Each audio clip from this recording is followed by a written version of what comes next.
उस रात हवा कुछ ज्यादा ही ठंडी थी। चांद बादलों में छिपा हुआ था और पूरे गांव में सन्नाटा पसरा था।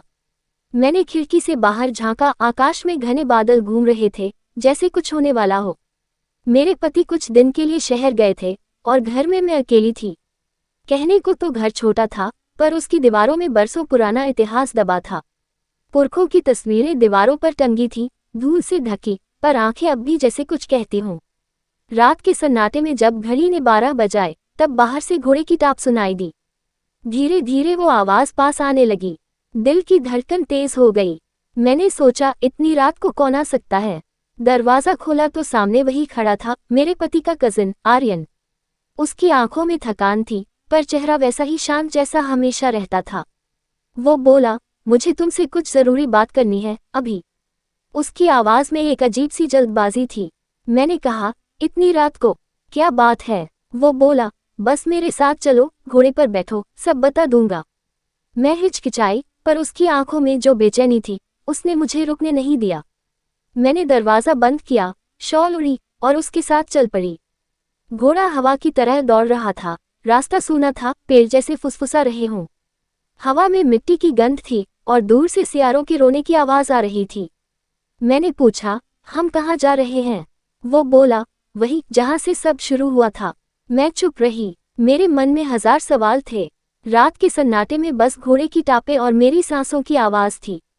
थोड़ी देर बाद हम गांव के उस पुराने हिस्से में पहुंचे जहां कोई अब नहीं रहता। एक टूटी हवेली खड़ी थी, जर्जर, पर अब भी शान दिखाती हुई।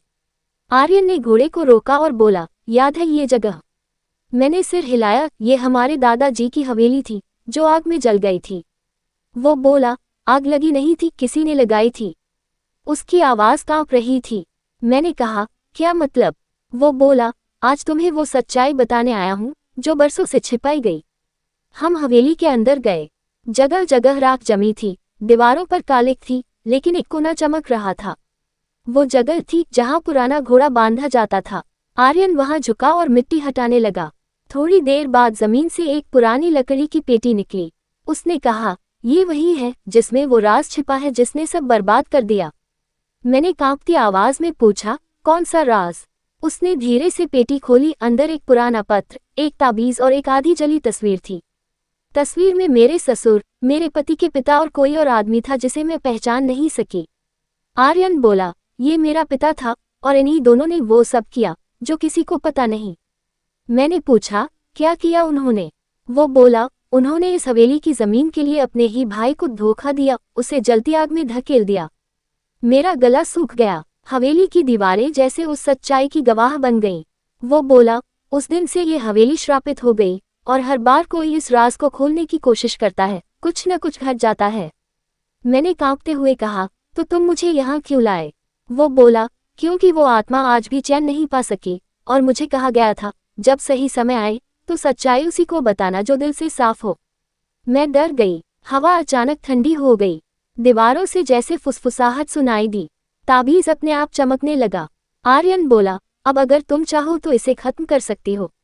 मैंने पूछा, कैसे? वो बोला, तुम्हें इस ताबीज को उसी कुएं में डालना होगा जहां आग के बाद राख गिराई गई थी।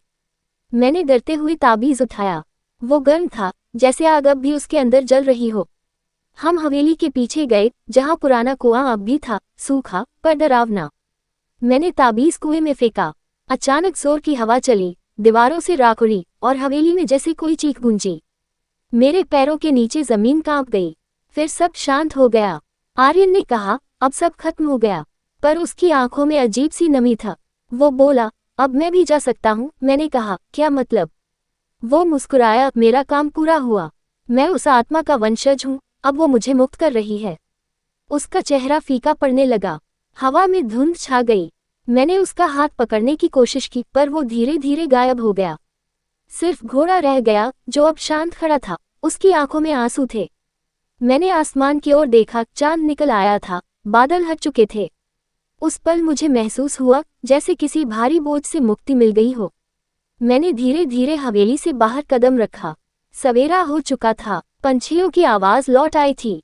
मैंने पीछे मुड़कर देखा, हवेली अब धुंध में गायब हो चुकी थी। बस दूर से घोड़े की टाप सुनाई।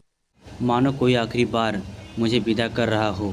मैं घर लौटी और दिल में एक अजीब सी शांति थी। उस रात की सवारी ने मुझे मेरा डर छीन लिया था और सच्चाई लौटा दी थी।